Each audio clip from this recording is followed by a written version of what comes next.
Magandang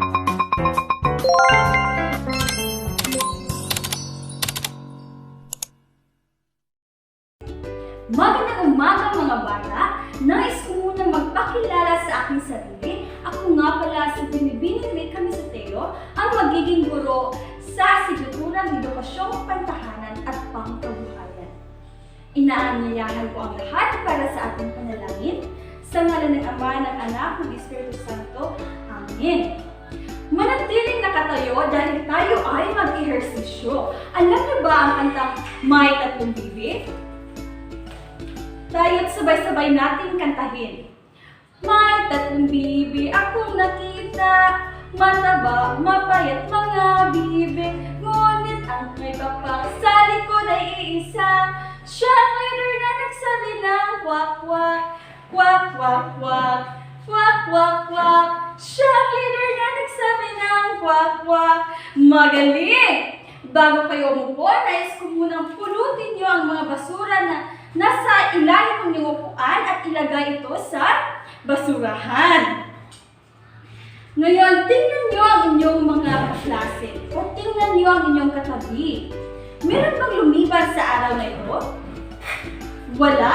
At kung wala, bigyan natin ng 5 palakpak dahil walang lumiban sa araw na ito. 1, 2, 3, 4, 5. Ngayong araw, bago tayo magsisimula, meron akong mga alituntunin na dapat nating sundin. Una ay igalang ang kapwa estudyante at guro. Dapat natin igalang ang ating ang inyong mga kaklase at lalong-lalo na ang inyong guro. At pangalawa naman ay panatilihin ang kalinisan at kaayusan sa paaralan. At ang pangatlo ay makipagtulungan sa inyong mga kasamahan. Ngayon, sino ba ang nakaalala sa ating nakaraang leksyon? Yes, Minojin! Ito ay ang patungkol sa entrepreneur. Ngayong araw ay meron akong isang larawan. So ano ba ang nakikita nyo sa mga larawan? Yes, Kalyaw! Ito ay ang mga bata. Ano ba ang ginagawa ng mga bata? Nag-computer.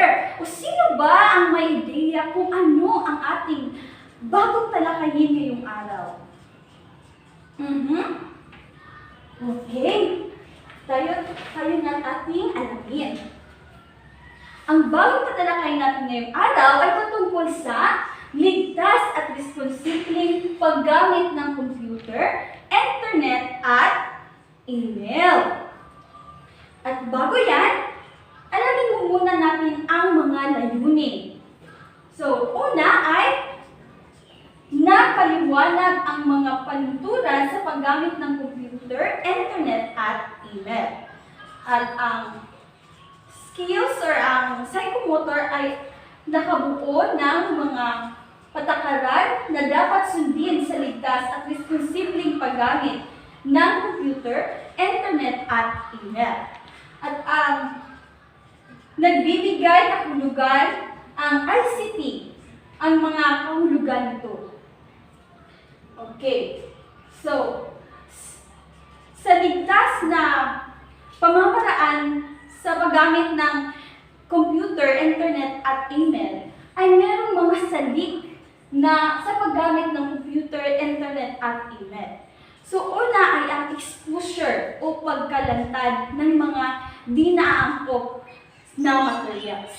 At mga viruses, adware at spyware. At ang pangatlo ay ang pagliligalig at pananakot o harassment at cyberbullying. At ang pang-apat ay pagnanakaw ng pagkakalanlan o identity thief.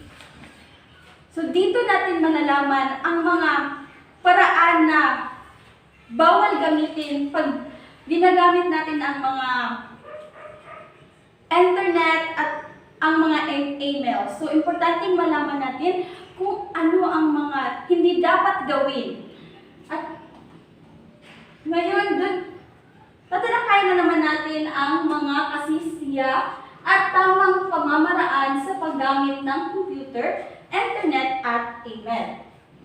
Tiyakin at itakda kung aling website ang maaaring bisitahin at kung gaano katagal maaaring gumamit ng computer, internet at email. So, kailangan nating alamin at tiyakin.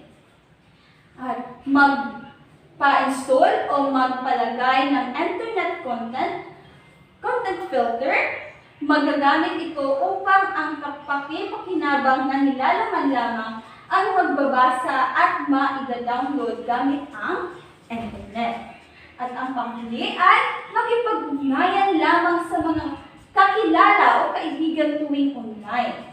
Hindi tayo makinig sa mga ibang hindi natin kakilala.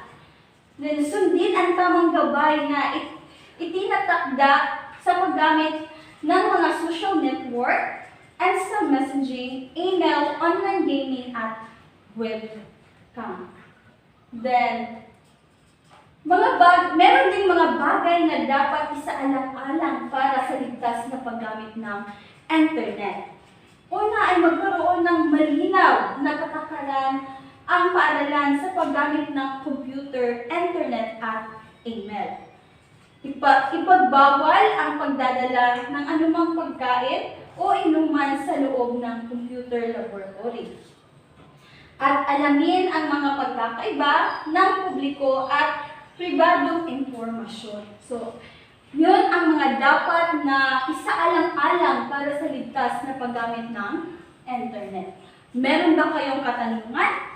Kung wala, then papagkatin ko kayo sa 3 pangkat.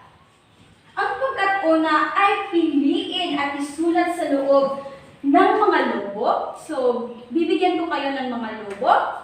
At ang mga saluk sa paggamit ng computer, internet, at email. Mga salik. And then, ang pangkat 2 ay isulat sa isang graphic organizer ang mga kasiya at tamang pamamaraan sa paggamit ng computer, internet, at email. At ang pangatlong pangkat ay piliin at ipaskil sa Manila paper ang mga meta scripts na naglalaman ng mga dapat isaalang-alang para sa ligtas na paggamit ng internet. Bibigyan ko lamang kayo ng 5 minuto para gawin yun. Tapos na ba?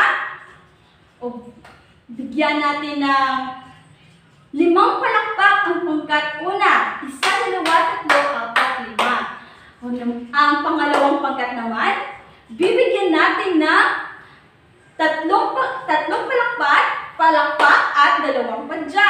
1, 2, 3, 1, 2. Pangatlong pangkat ay bibigyan natin ng 5 palakpak at 5 padya. 1, 2, 3, 4, 5. 1, 2, 3, 4, 5. Magaling mga bata. At dahil kayo ay gumagawa sa ating or nag-cooperate kayo sa ating gawain ngayong araw, meron ba kayong mga katanungan? Then kung wala, ako naman ang magtatanong sa inyo. Pagkatapos ng inyong panggatang gawain, ano ba sa tingin nyo ang gamit ng computer, internet, at email sa ating pamamayanan? Yes, Kabalpin! Mahusay! Bigyan natin ng very good clap si Kabalpin. 1, 2, 3, 1, 2, 3. Very good! Then, pangalawang tanong ay mahalaga ba ang paggamit ng computer, internet, at email ngayon? Yes, Adalia? Magaling! Ito ay mahalaga dahil sa panahon ngayon, kailangan natin ng internet. And then, pangatlong tanong ay ano-ano ang mga panuntunan sa paggamit ng computer, internet, at email? Yes, Alinyabo! Magaling, Alinyabo! Yun lamang ang mga tanong. Okay, dahil kayo ay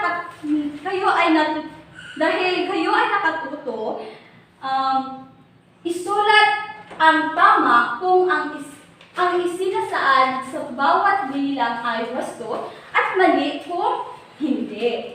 So, bibigyan ko lamang kayo ng 5 minuto para sagutan ito. Tapos na ba? Okay. Ipasa ito sa harapan at ako lamang ang mag-check. Sa inyong takdang aralin, sipiin at gawin ito sa inyong kwaderno. Ano ang mga dapat gawin para maging ligtas sa paggamit ng computer, internet at email?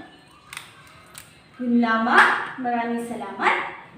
Meron ba kayong natutunan sa araw na ito? Magaling. Magsitayo ang lahat para sa ating pangwakas na panalangin. Di Jesus, pwede mo bang pangunahan ang ating panalangin? Sa ngalan ng Ama, ng Anak, ng Espiritu Santo. Paalam mga bata,